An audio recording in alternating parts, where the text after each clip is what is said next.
मिट्टी से जुड़ी मेहनत, खेतों में बीतता जीवन। किसान हर दिन सोचता है घर चलता रहे, आज भी और कल भी। मौसम बदलते हैं, फसलें बदलती हैं, खेती के साथ साथ घर की जिम्मेदारियां भी चलती रहती हैं।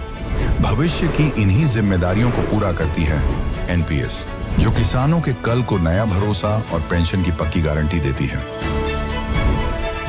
एनपीएस भारत सरकार के अंतर्गत पीएफआरडीए के द्वारा एक विनियमित योजना है जो किसानों के लिए बुढ़ापे में पेंशन सुनिश्चित करती है।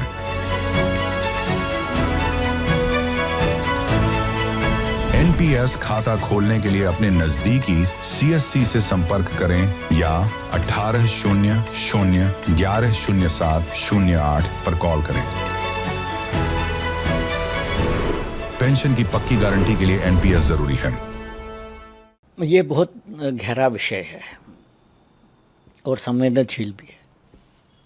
मुझे लगता है कि अमेरिका ने इस बात का आंकलन नहीं किया था कि ईरान इतने देर लड़ाई लड़ेगा। हमारे जो बेसिस हैं, उनके जो बेसिस हैं अरब देशों के, वो गल्फ़ के हैं, यूएई के हैं, कुवैत, सऊदी अरेबिया, कतर, उनको मेरे ख्याल से बिल्कुल अंदाज़ा नहीं था कि इस पर ईरान हिट करेगा। लेकिन मैं मानता हूँ जो सबसे बड़ा एक लैप्स है अमेरिका का, वो ये है कि उन्होंने शायद सोचा भी नहीं होगा कि स्ट्रेट ऑफ हॉर्मूज़ को बंद किया जाएगा। ये सबको पता था कि ईरान स्टेट ऑफ, उनके स्ट्रेटजिक लोकेशन इतनी geographically they are so well place, मतलब इतनी अच्छी तरह से स्ट्रेट ऑफ हॉर्मूज़ के ऊपर बैठे हैं, क्योंकि स्ट्रेट ऑफ हॉर्मूज़ जो ईरान की साइड का है वो रगड टेरेन है, माउंटेन्स टेरेन है, हाई ग्राउंड है। वहाँ पर कोई भी बैठेगा वो स्ट्रेट ऑफ हॉर्मूज़ में जो भी चलेगा, छोटा बोट भी चलेगा, उसको डोमिनेट करेगा। और स्ट्रेट ऑफ हॉर्मूज़ में डीप सी पोर्ट्स हैं, मतलब इसका ये है कि बड़े बड़े जहाज़ वहाँ पर आ सकते हैं, लोड कर सकते हैं और वहाँ से निकल सकते हैं क्रूड। अब जब ये हुआ तो दुनिया भर में हाहाकार मच गया, क्योंकि चाइना का तो 90% तेल वहाँ से निकलता है, जापान का सब्सटेंशियल अमाउंट निकलता है, साउथ कोरिया का सब्सटेंशियल अमाउंट, हमारा भी 40% वहाँ से निकलता है, बांग्लादेश, श्रीलंका, ये जो साउथ ईस्ट एशिया और साउथ एशिया की कंट्रीज, इनमें स्ट्रेट ऑफ हॉर्मूज़ से बहुत तेल निकलता है। हालांकि भारत जो है पूरा 100% निर्भर नहीं है इस पर, लेकिन तब भी क्योंकि हम नेट इम्पोर्टर्स हैं एनर्जी के, तो हमें प्रॉब्लम तो होती है। मेरे ख्याल से ये उनको आइडिया नहीं था। लेकिन जब ये हुआ और दुनिया भर में अब इससे एनर्जी डिफिशिएंट स्टेट्स हैं या एनर्जी डिफिशिएंट स्टेट ना होने से भी, कि सब कुछ तो एनर्जी पर ही चलता है, तो मेरे ख्याल से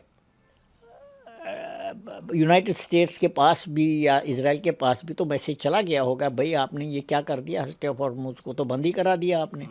अच्छा, उनको इस चीज़ का ज़्यादा नॉलेज नहीं था या वो केयर नहीं करते थे, क्योंकि ना इजराइल का तेल वहाँ से जाता है ना अमेरिका का तेल। अमेरिका तो खुद ही उनके पास इतना ज़्यादा, अब उनको वेनेजुएला भी मिल गया, तो उन्होंने इसकी चिंता नहीं करी, परवाह नहीं करी। लेकिन आपको मालूम है अमेरिकन पॉलिटिक्स से डेमोक्रेसी है, अमेरिकन पॉलिटिक्स में दुनिया भर के लोग इन्वॉल्व हैं और इलेक्शन आ रहा है नवंबर में, तो इस वजह से मेरे ख्याल से ट्रंप कंपेल हो गए ये बोलने के लिए कि भाई ईरान का जो तेल माना जाता है 140 मिलियन बैरल्स हैं, जो कि 14 दिन के तेल के बराबर है वर्ल्ड के।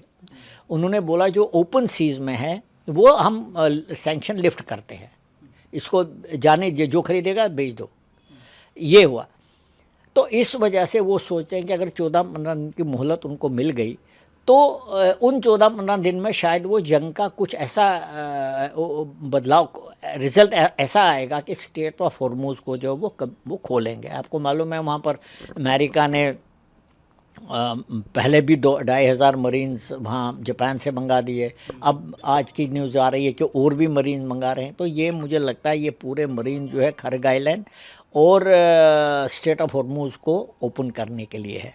तो ये 14 दिन की जो मोहलत उन्होंने दी है ये इसीलिए है कि 14 दिन में हम स्ट्रेट ऑफ हॉर्मूज़ को ओपन करेंगे और उसके बाद जो है इंटरनेशनल रिएक्शन थोड़ा सा एंटी ट्रम्प जो चल रहा है अभी वो कम हो जाएगा, जिससे कि उनके आने वाले इलेक्शन में भी फ़र्क पड़ेगा। ये तेहरान का अभी रिपोर्ट से आ रहे हैं कि उन्होंने बोला है कि हम नहीं किसी जहाज़ को जाने नहीं देंगे हुर्मुज से, और भारत के लिए भी ये मेरे ख्याल से एप्लीकेबल है उनकी स्टेटमेंट।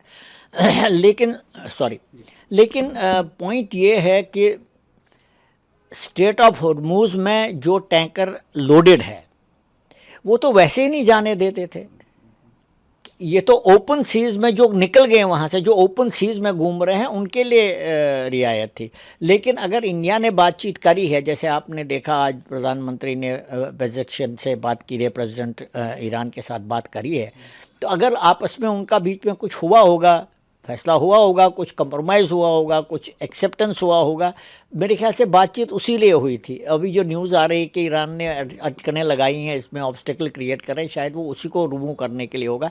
मैं मानता हूँ कि भारत के लिए ऑयल का इतना ज़्यादा संकट नहीं है जितना जापान के लिए और चाइना के लिए है, क्योंकि हमारा तो 40% ही आता है, हम तो रशिया से बहुत ख़रीद रहे हैं।